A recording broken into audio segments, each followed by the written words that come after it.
Hello friends, इस time पर की ये वीडियो आप लोगों के लिए बहुत ही खास होने वाली है, क्योंकि इस वीडियो के अंदर बताया गया है कि किस प्रकार से नक्श की स्पोर्ट्स कार को देखकर अनिका और चित्रा पूरी तरह से शॉक्ड रह जाते हैं और फिर प्राची नक्श को देखकर इतना परेशान क्यों होती है। अगर आप लोगों को ये वीडियो पसंद आए तो इस वीडियो को लाइक ज़रूर करें और ऐसी ही वीडियो पाने के लिए हमारे चैनल को सब्सक्राइब और ज्वाइन करना ना भूलें। आप इस वीडियो के बारे में अपनी राय हमें कमेंट में ज़रूर दें। अनिका, ये तो वाकई में यूजलेस है। समझ नहीं आता कि तुम किस चीज़ का इंतज़ार कर रही हो।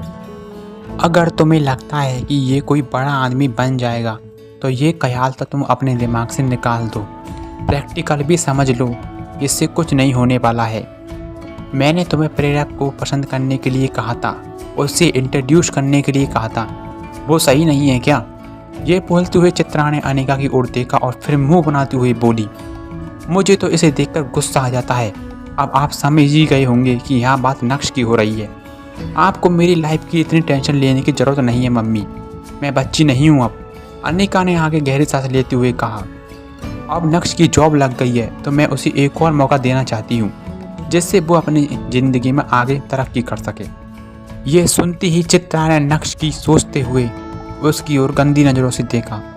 हालांकि वो अपनी बेटी के ओपिनियन को टाल नहीं सकती थी। अपने पैर को जोर से ज़मीन पर पटकने के बाद तुरंत ही चित्रा अपने कमरे की तरफ बढ़ चुकी। क्या तुम वाकई में मुझे डिवोर्स नहीं देना चाहती? नक्श ने भी मुस्कुराते हुए अनिका से पूछा। अभी के लिए तो मैं डिवोर्स नहीं दूंगी, ये सब तुम्हारी परफॉर्मेंस पर डिपेंड करेगा, अनिका ने शांत रहते हुए नक्श से कह दिया था। हालांकि डिवोर्स का नाम सुनते ही अनिका के दिल में नक्श के लिए हलचल होने लगी थी। अनिका चाहती थी कि वो नक्श को एकदम सीधा और स्पष्ट जवाब दे कि नहीं। अनिका नहीं चाहती थी कि वो उसे डिवोर्स दे, लेकिन उसने सोचा कि अगर उसने सीधा सीधा नक्श से कह दिया तो वो अपने लक्ष्य से भटक सकता है। बड़ी मुश्किल से नक्श अब काम करने लगा था। अनिका नक्श का ध्यान डाइवर्ट बिल्कुल भी नहीं करना चाहती थी। नक्श ने भी मुस्कुराते हुए अपना हाथ लाया और कुछ भी नहीं कहा। नक्श ने मन ही मन सोच लिया था कि अंत में भले ही अनिका कोई भी डिसीजन ले, वो उसके ओपिनियन को रिस्पेक्ट करेगा, क्योंकि जब से नक्श और अनिका की शादी हुई थी, नक्श को लेकर अनिका के ऊपर पूरी जाबरी खानदान का प्रेशर था और प्रेशर को अकेले झेला था। इसलिए अनिका की ओर से उसके ओपिनियन की रिस्पेक्ट करना तो बनता ही था।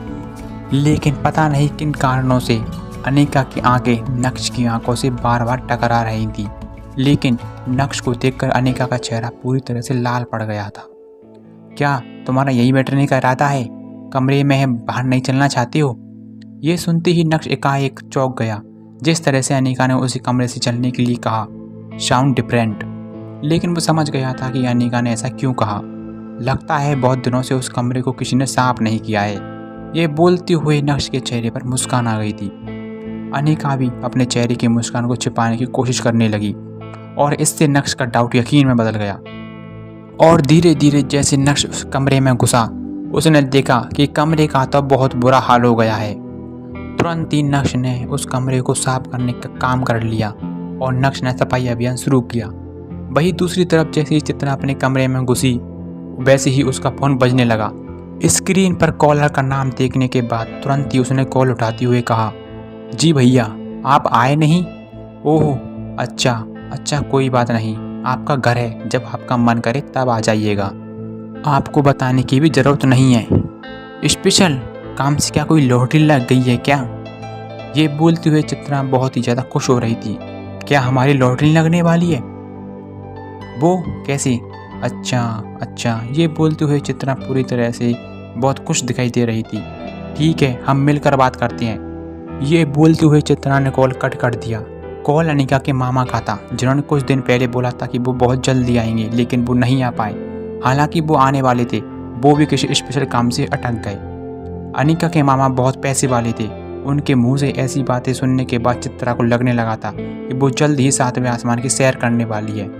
नक्श ने भले ही अंजी कॉरपोरेशन को बचाने में मदद की थी, लेकिन अब वो चित्रा के दिल और दिमाग से बिल्कुल निकल चुका था।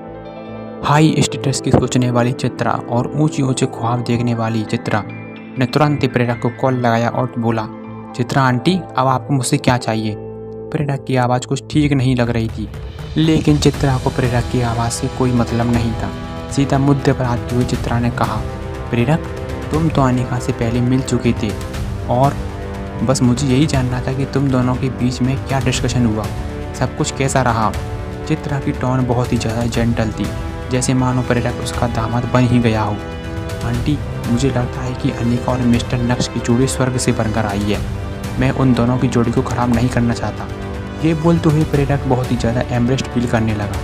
प्रेरक, तुम ठीक तो हो ना? ये तुम कैसी बातें कर रही हो? तुम ठीक तो हो ना? अपने आप को उस निडरली नक्श से तुम ऐसे कैसे कंपेयर कर सकते हो? प्रेरक की बात सुनकर चित्रा पूरी तरह से सरप्राइज थी। मैं सच कह रहा हूँ, अगर आपकी मुलाकात कभी मिस्टर नक्श से होती है तो उन्हें प्लीज़ मेरी तरफ से सॉरी बोल देना, और साथ ही साथ उन्हें मेरी तरफ से कहना कि मैं चाहता हूँ कि वो और अनिका हमेशा एक दूसरे के साथ रहें। ये सुनते ही चित्रा ने कन्फ्यूज होते हुए कहा। अपने फ़ोन की स्क्रीन पर देखते हुए वो देखना चाहती थी कि कहीं जल्दी से जल्दी में उस रॉन्ग नंबर तो नहीं लग गया है। प्रेरक, तुम्हें कोई मिसअंडरस्टैंडिंग तो नहीं हो गई? चित्रा ने पूछा। आंटी, मुझे कोई भी मिसअंडरस्टैंडिंग नहीं हुई है, इसलिए मुझे थोड़ा काम है, मैं आपसे बाद में बात करता हूँ। ये बोलते हुए प्रेरक ने अपना कॉल कट कर दिया। चित्रा ने भी अपना कॉल कट कर दिया और उसे समझ नहीं आ रहा था कि अचानक से ये सब क्या हो गया। सब कुछ तो सैड था, लेकिन इतनी सी देर में ऐसा क्या हो गया? जैसे पूरा मामला गुस्से से समझ गई हो, और चित्रा ने अपने फ़ोन को बेड पर फेंक दिया। तभी अचानक से घर की दरवाजे की घंटी बजी और चित्रा ने बोली, कौन है? और अपने कमरे से बाहर आई। लिविंग रूम से होते हुए दरवाजे की तरफ बढ़ी। दरवाज़ा खोलते हुए चित्रा ने देखा कि बाहर प्राची खड़ी हुई थी। अरे प्राची, तुम आओ आओ, ये बोलते हुए चित्रा ने उसके लिए दरवाज़ा खोला और उसका वेलकम किया।